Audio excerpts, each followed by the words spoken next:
Montreal is a tough market even when times are good. And for the Canadiens right now, times are quite the opposite of good. They have one win in 6 games, and even that was in a shootout, so their opponents have taken 15 of a possible 16 points against them. This was a team many considered to be one of the best in the East, and instead, they're dead last in the conference by a decent margin. On the surface, the problem is easy to diagnose. They're shooting 4% and getting .877 goaltending. That'll lose you a lot of games. Pretty simple, right? Because like any Claude Julien team, they're very good at taking more shots than their opponents, and things just aren't going well for them in terms of the outcomes of those shots. But if you watch a Canadiens game, you see that they're doing things a little like the Kings used to. They're just taking a lot of attempts, and they aren't particularly picky about where those shots come from. Some people, usually the chronically wrong kind, call this gaming coursey and say coaches do it to make their underlying numbers look better than they actually are.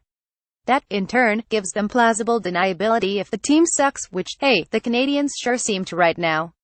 At 5-on-5, the Habs take the third most attempts per 60 of any team in the league, but are only 8th in expected goals, meaning that the quality of those shots isn't quite consistent with the rate at which they happen. Both numbers are elite, however. Meanwhile, the revamped Habs defense is sub-mediocre, conceding the 19th the most shots per hour and giving up some high-quality looks, to the tune of the 6th worst xGA60 in the league. Certainly these are issues to work on, but they don't lead to anything resembling the results the Canadiens have gotten to this point. In terms of expected goal plus-minus, they're -0.03 at 5-on-5 and -1.4 overall. That means they should have given up about a goal and a half more than they've scored, which should put them at roughly .500 for the season, instead of being off to the second worst start in the league and already being -21 in goals. That is to say, they've allowed about 19 more goals than they should have. Which is a lot. I'm not going to sit here and try to relitigate for the millionth time whether a particular team is going to have a PDO that starts with 91 or even 95 all season. They are self-evidently much better than this. You can think what you want about the long-term prospects for Carey Price's brand-new contract, but you don't typically see a guy's talents diminish to the point that you lose 50 points of save percentage in a single summer. Pretty sure that's not how aging curves work. Likewise, the Canadiens were likely to struggle a bit more offensively this season than last, simply because of some of the talent they lost, and Jonathan Drouin wasn't going to paper over everything. But Max Pacioretty, who's 4th in the league in goals and 21st in points since the start of 201,314 didn't suddenly become a guy who can only score 1 goal and no assists in 8 games. It is worth asking if, given how things went for the Bruins last season, a Claude Julien system ends up being a lot like a Daryl Sutter system in the modern NHL, where you control a big chunk of the possession but have a lot more trouble converting than the average team. Much like everything went wrong offensively for the Kings and Bruins for much of last season, maybe this is symptomatic. But as was the argument with Sutter before he got canned, all you can do is put your team in a position to succeed as much as possible. You cannot understate the role Mark Bergevin has played in making the Canadiens worse over the last few years, and anyway, it's not like Julien is coaching for his job. He just signed a 5-year deal, so he's doing what any coach should do, putting his team in the best position to win. Whether guys have the talent and luck to execute is another story entirely. The other thing to keep in mind here is that these are the worst games of Price's career since an 11-game stretch in the lockout-shortened season, when he went .865 over 9 games right before the playoffs started. The next season, he went .927, and the one after that he was the MVP. The point is, yeah, Price is in a slump right now and no one can score, but how long can you reasonably expect either of those conditions to last? You have Price, who, granted, is 30 at this point, playing his worst hockey in almost 5 years, sandwiching the best 200 or so games any goalie has had in modern hockey. .928 from 201,314 to 201,617, that's the issue about that expected goals number, too. Price isn't a league average goalie or really anything close, so he should consistently outperform his team's xGA number. So why are we assuming this is going to last, unless we're actively choosing to be disingenuous? You can maybe think the Canadiens were overhyped going into the season, and you can think they're gonna struggle to score all year. But if you think this is one of the 2 worst teams in the league, and think using only the eye test from less than 10% of the season to make these determinations, you're kidding yourself. That thing about Montreal being a tough market, a stretch like this would make it a nightmare to deal with the media and fans in January. But the fact that it's happening now, in the first 8 games to start off the year, is cranking things to their current absurd, unrealistic level. It would be overblown then, just as it's overblown now. This is still realistically a playoff team, especially in a division with this many weak clubs, and a comfortable one at that. And by the by, anyone who thought the Bruins were right to fire Julian might want to check out their performance so far this year.